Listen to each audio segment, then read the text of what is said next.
for tuning in. My name is Erik Leung. I'm the co-founder and COO of Simplifai.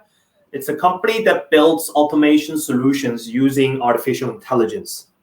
So today I'll be talking a little bit about, in terms of the workforce, how can we build a sustainable organization? Now, of course, it sounds very, very natural that we would just keep it the way it is. As long as it's working, then there is no need to make any adjustments to it. But it isn't so. I mean, in terms of the banking world,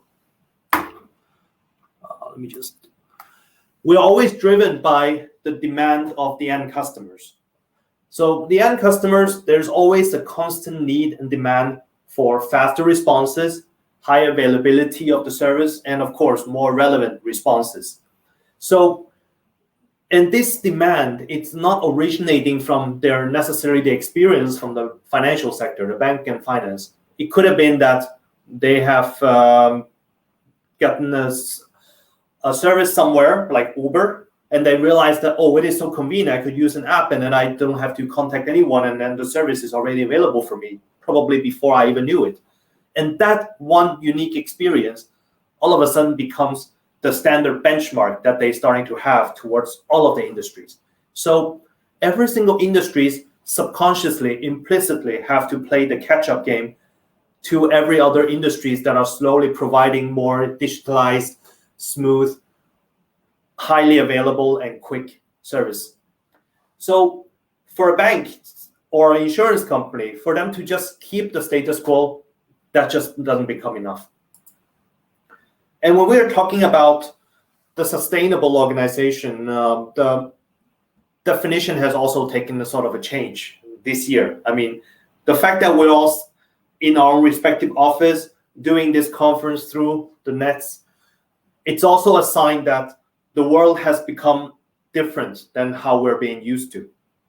The customer center, the front office of the bank and insurance company might suddenly realize that you can only staff half of the positions because half of them are either being forced to be at home and quarantine, or that they are simply not available because they have become ill.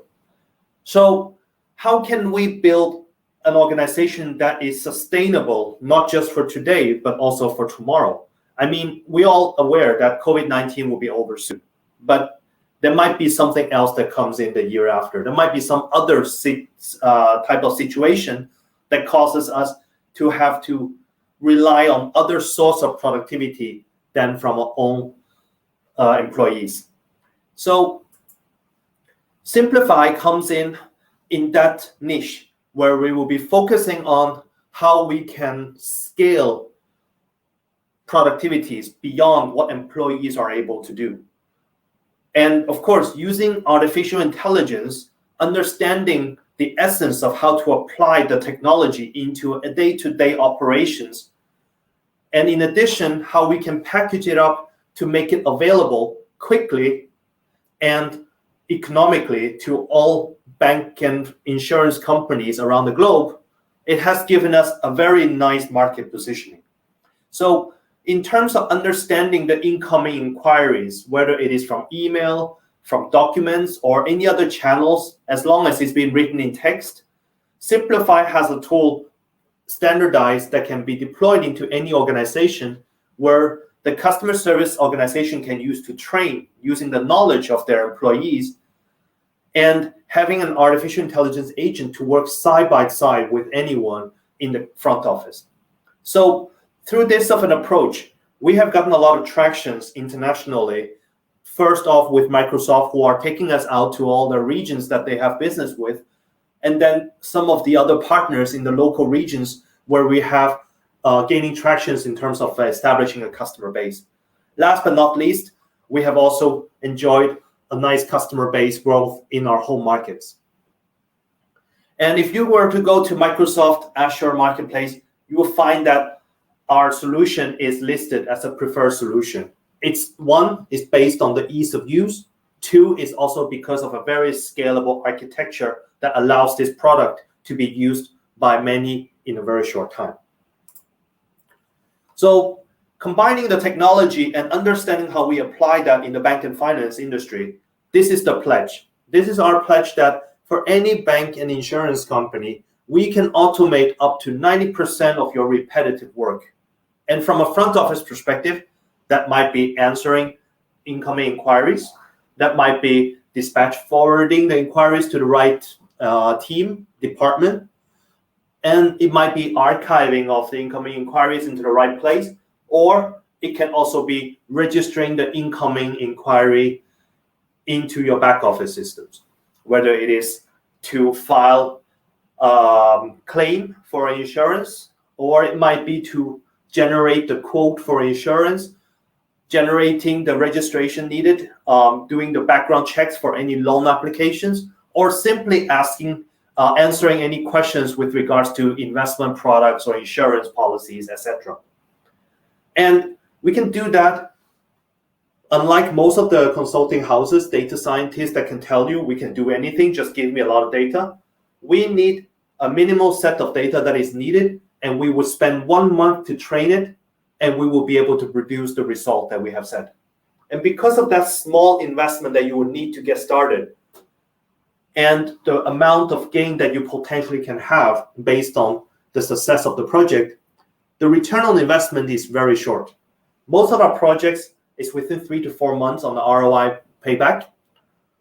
None of our projects currently have more than 6 months of ROI payback. So it sounds like magic, right? But how do we do it? Well, we have a standardized solution concept called digital employee. We're not calling it virtual assistant. We're not calling it digital assistant. We're not calling it banking or insurance assistant, because we believe that our product can work side by side on equal term as any of your front office employees. So if we were looking at inside an employee, there's usually 3 things that go through their mind. Number 1, any employee receives a massive amount of inquiries every day, whether it is from customers, from colleagues, or from vendors. They would be reading them one by one and make their decision based on their knowledge of what they need to do to satisfy these inquiries.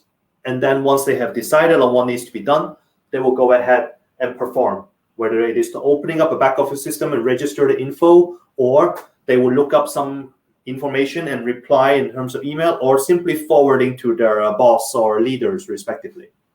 So what we have done is we have standardized these 3 aspects of an employee day-to-day task into standardized components. Now, we understand that in terms of banking, and also especially on the consumer banking and consumer insurance, we have a lot of chat inquiries, which we also have a chatbot to handle that. But we also at the same time understand that there is a massive amount of inquiry that comes in that does not come in through chat, but it needs to be in a traditional email with attachment format, because it needs to be kept a record and it's much more official. And especially in the corporate banking and corporate insurance policies, most of the inquiries exchanges are through email and documents. So we have built an email bot to handle incoming inquiries, whether it is from your Outlook or from your CRM ticketing system. It will read the inquiry and process it automatically. And then we have a document bot doing the exact same thing for the documents, whether they're computer generated or scanned as a picture or PDF. And then we have a rules engine that standardizes any configuration of business rules. If it is this kind of insurance above this claim amount, it goes to team A. Something else goes to team B, C, etc. Or loan amount that exceeds a certain amount needs a different team of approvals, etc. And then we have a no coding integration interface that allows this email and document bot to integrate with any of the backend systems to flow the information directly through APIs, or in some cases, RPA robots. This is how we envision the digital employee works on a day-to-day basis. The digital employee will be receiving inquiries from customers through the different channels, and they will just be opening it up, reading it one by one to decide what needs to be done with them. And then it will be go ahead and flow the necessary information into the back office systems, whether it is to register information or to fetch the answers of the inquiry. It's well integrated with the back office systems, the same way any employees would have. He would have his own username and password, have his own allowed access in order to do the necessary job like any of its colleague would do. I mentioned earlier that it was a 90% automation of repetitive work. What happens to the last 10%? Well, this is the key. The digital employee, the language engine would understand what it does know. At the same time, it will also understand what it doesn't know. When the digital employee is not sure about the incoming inquiry, which is the last 10% of the time, whether it is too complex or it is really of a nature that it has never seen before, then it will go ahead and forward that inquiry to one of its colleagues. And the colleagues will be handling them as they were before the digital employee came along. The workday will be the same, the work process stays the same.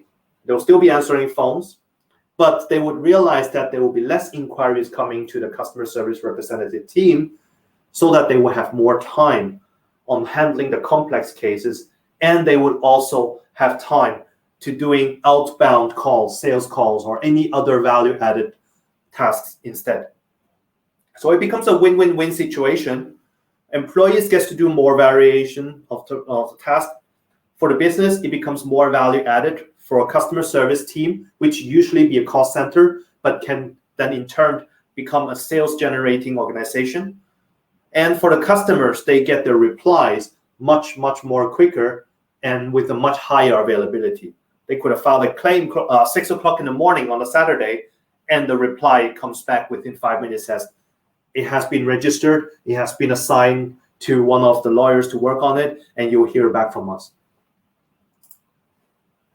So if we break it down into the process, what we basically are saying that we have a bot that are trained to understand your inquiry, and whether it is about banking related inquiries, or it is insurance related inquiries, or if it is investment banking, advisory, etc., it will go ahead and understand to an extent that it would be able to answer the question if it is within the task, or it can go ahead and forward dispatch to the relevant personnel who would take that much further, or it will do the necessary registration and information gathering and present it in a much more standard format, so that for any of the case handler or advisors, it can be much more standard structured and overviewed, which will allow them to get started right away. It would be also much easier for them when you have these inquiries sorted, arranged in a manner that you will be dealing with one topic at a time to minimize the context switch, which also in turns will improve on the quality. Then you will go ahead and reply to the clients, whether it is the quotes, whether it is to look for the status of their ongoing claim case, or what happened to my loan application, etc. So when we were talking about training a bot to understand the language, I wasn't talking about Outlook filter or Gmail filter settings. Those are usually rule-based, allows you to mark it. You will build the rules. If you have this keyword together with that keyword, then that means that, and you need to archive or move it to the folder, etc. That's for engineers. You have also a lot of ongoing data science projects where you will feed a bunch of inquiries to a team of data scientists, and they will build models after models, tuning them in order to make some sense out of it, which is fine. Eventually they will get there. But then the problem becomes, what happens afterward? Saying the organization going through some changes, you have more other types of inquiries. I'm sorry, I have to rebuild the whole model again. And can you give me some historical data? I'm sorry, we don't, because this is new. So what we do is we're going away from all of that. Simplifai Studio is the tool that you use to train the bot to understand your incoming email and document inquiries. And this is a tool not made for data scientists. This is not a tool made for IT personnel. This is a tool that is built for customer service leaders. This is a tool that is built for the customer service representatives. They are the one who would understand when you're looking at the email, what is important and what can be ignored. What are the key information that you need to mark it, because they would have implications on what you do thereafter in terms of processing. If I'm looking at an application for insurance claim, or loan application for banks, then they will immediately know for the insurance claim, I need to understand what is the policy number, what exactly is the accident that happened that requires the claim, maybe the claim amount, and probably the insurance company of the other party. If it is a loan application, I need to know probably my only personal information, as well as what kind of loan it is about, maybe even the loan amount, maybe if there's a case number, etc. These informations are what's important from the mail perspective, as well as some other types of, by the way, do you also know, which then becomes another question that the bot will also be able to read out. This is not keyword. There is so many different ways to explain something in plain English language that there is no way you can build an email bot to read emails based on keywords. You might be able to do that with chatbot because it's so much shorter in terms of the language. But in an email, which could easily be multi-pages, it needs something more intuitive and needs something smarter. And this is what you have from Simplifai Studio. So once you have trained the bot to understand that, the next thing you will need to do is to configure the source, which might be CRM, ticketing system, Exchange server, and then you will connect to back office systems such as your claim, your insurance policy system, your banking loan systems, or any other CRM, ERP systems that you might have in the back office. So this is how Simplifai Studio can help you to train the bot to understand and configure it up according to your own process to build the digital employee that works for you. So last, I would like to talk a little bit about there's customer reference that we have had. ClaimsLink is an organization that is part of Simplifai Partners, which is one of the largest insurance companies in the Nordics and North Europe. They wanted some automations in their customer service in terms of answering some of the basics questions, archiving the incoming and outgoing dialogues, as well as registering incoming claims. So what we have done is that we have trained the language engine for them in a month, and then we have configured the integrations that is needed, and then we have practically built the digital employee for them. Since we have delivered Sudda, which is the name of the digital employee, last April, it has been running ever since, and it has been running to a point that all of the incoming inquiries through email are read by Sudda before it reaches anyone, if it reaches anyone. 80% of the incoming inquiries never got touched by anybody. It got registered, it got answered, it got archived without ever any human interventions. They have doubled their market positioning since Sudda came into production, and they had 6 employees doing sort of a registration of the work. They have doubled the incoming inquiries, and they have managed to handle the extra traffic without ever having to hire anybody else. And in fact, one of the employees who used to work on this one, she left ClaimsLink and started to work with us. So they have 1 less employees on that team. And in addition, another person who have been training of the bot, instead of having a boring job of answering emails and registering claims, he's now managing the initiative of digitalization among which managing this digital employee. So you go from twice the amount of the traffic, more tasks than what the customer service was supposed to do, and instead they're handling it with a smaller team than they started out with. And this is the story, and this is kind of how the impact we're looking to have in terms of the bank and insurance companies in India as well, where this would not be affected by Corona. This would not be affected by any sort of a sudden peak of traffic or drop in the dip of the traffic, and you would still have your digital employee working every day 24/7 for you. So if this is interesting to any of you, feel free to drop by our virtual booth on Expo Hall 1 or send us an email to have a demo and a POC with us, and we will be able to impress you with what we are able to do in a very short time.